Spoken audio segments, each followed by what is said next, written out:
اعوذ باللہ من الشیطان الرجیم بسم اللہ الرحمن الرحیم۔ تمام تعریف اس پاک ذات کے لیے ہے جس نے انسان کو پیدا کیا اور اس کو وضاحت سکھائی، اور اس کے لیے وہ قرآن پاک نازل فرمایا جس کو نصیحت اور شفا، ہدایت اور رحمت ایمان والوں کے لیے بنایا،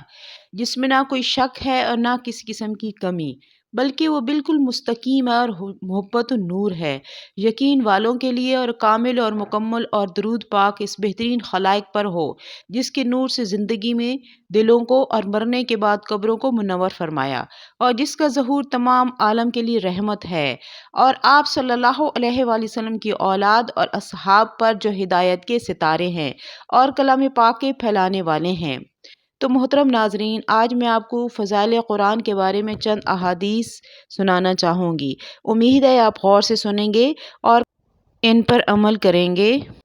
حضور صلی اللہ علیہ وآلہ وسلم کا ارشاد مبارک ہے کہ جو شخص میری امت کے لیے ان کے دینی امور میں 40 حدیثیں محفوظ کرے گا، حق تعالی شانہ اس کو قیامت میں عالم کے روپ میں اٹھائیں گے، اور میں اس کے لیے سفارشی اور گواہ بنوں گا۔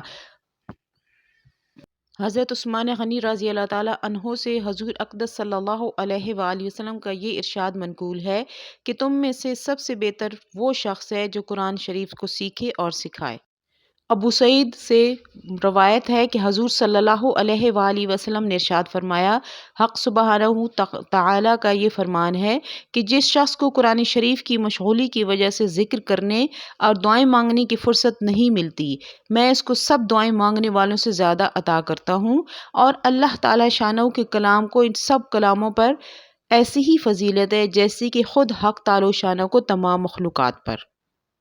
اس حدیث کا مفہوم یہ ہے، یعنی جس شخص کو قرآن پاک کے یاد کرنے یا جاننے اور سمجھنے میں اس درجہ مشغولی ہے کہ کسی دوسری دعا وغیرہ کے مانگنے کا وقت نہیں ملتا، تو میں دعا مانگنے والوں کے مانگنے سے بھی زیادہ افضل چیز اس کو عطا کروں گا۔ دنیا کا مشاہدہ یہ ہے کہ جب کوئی شخص شیرینی وغیرہ تقسیم کر رہا ہو اور کوئی مٹھائی لینے والا اس کے کام میں مشغول ہو اور اس کی وجہ سے وہ نہ آ سکتا ہو، تو یقیناً اس کا حصہ پہلے ہی نکال لیا جاتا ہے۔ ایک دوسری حدیث میں اسی موقع پر مذکور ہے کہ میں اس کا شکر گزار بندوں کے ثواب سے افضل عطا کروں گا۔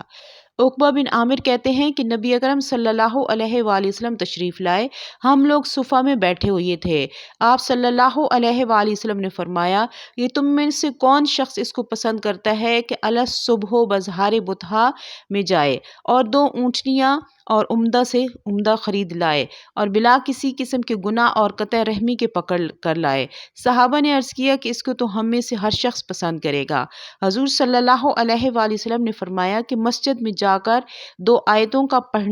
پڑھا دینا 2 اونٹنیوں سے، اور 3 آیات کا 3 اونٹنیوں سے، اسی طرح سے 4 کا 4 سے افضل ہے، اور ان کے برابر اونٹوں سے افضل ہے۔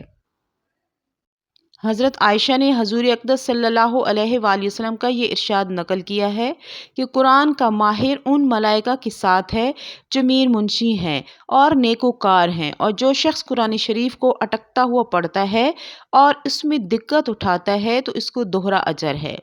قرآن شریف کا ماہر وہ کہلاتا ہے جس کو یاد بھی خوب ہو اور پڑھتا بھی خوب ہو، اور اگر معنی مراد بھی قادر ہو تو پھر کیا کہنا۔ ملائکہ کے ساتھ ہونے کا مطلب یہ ہے کہ وہ بھی قرآن شریف کے لوح محفوظ سے نقل کرنے والے ہیں، اور یہ بھی اس کا نقل کرنے والا ہو اور پہنچانے والا ہو، تو گویا دونوں ایک ہی مسلک پر ہیں، یا یہ کہ حشر میں ان کے ساتھ اجتماع ہوگا۔ اٹکنے والوں کو دوہرا اجر سے مراد یہ ہے،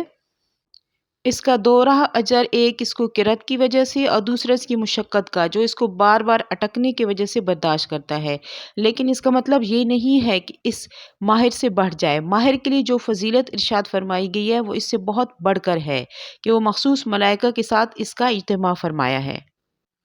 ابن عمر سے حضور اقدس صلی اللہ علیہ وآلہ وسلم کا یہ ارشاد منقول ہے کہ حسد 2 شخصوں کے سوا کسی پر جائز نہیں ہے، ایک وہ جس کو حق تعالی شانہ نے قرآن شریف کی تلاوت عطا فرمائی اور وہ دن رات اس میں مشغول رہتا ہے، اور دوسرا وہ جس کو حق سبحانہ تعالیٰ نے مال کی کثرت عطا فرمائی اور وہ دن رات اس کو خرچ کرتا رہتا ہے۔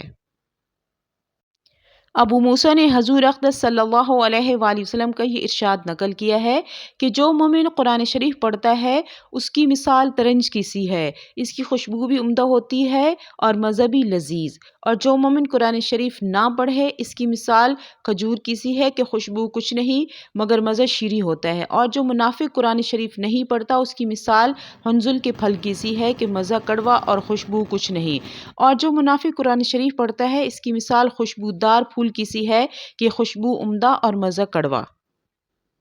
عبداللہ بن عمرو سے حضور اقدس صلی اللہ علیہ وسلم کا ارشاد نقل کیا ہے کہ قیامت کے دن صاحب قرآن سے کہا جائے گا کہ قرآن شریف پڑھتا جا اور بہشت کے درجوں پر چڑھتا جا، اور ٹھہر ٹھہر کر پڑھ، جیسا کہ تو نے دنیا میں ٹھہر ٹھہر کر پڑھا تھا، بس تیرا مرتبہ وہی ہے جہاں پر آخری آیت پر پہنچے۔ صاحب القرآن سے بظاہر حافظ مراد ہے، اور ملا علی قاری نے بڑی تفصیل سے اس کو واضح کیا ہے کہ یہ فضیلت حافظ ہی کے لیے ہے۔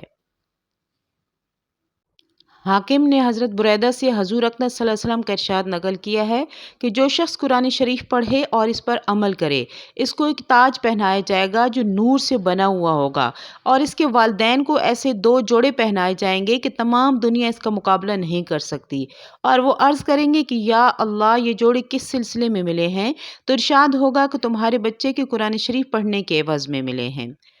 حضرت انس نے حضور صلی اللہ علیہ وسلم سے ارشاد نقل کیا ہے کہ جو شخص اپنے بیٹے کو ناظرہ قرآن شریف سکھلائے اور اس کے سب اگلے اور پچھلے گناہ معاف ہو جاتے ہیں، اور جو شخص حفظ کرائے اس کو قیامت میں 14ویں رات کے چاند کے مشابہ اٹھایا جائے گا، اور اس کے بیٹے سے کہا جائے گا کہ پڑھنا شروع کرو۔ جب بیٹا ایک آیت پڑھے گا تو باپ کا ایک درجہ بلند کیا جائے گا، حتیٰ کہ اسی طرح تمام قرآن شریف پورا ہو جائے۔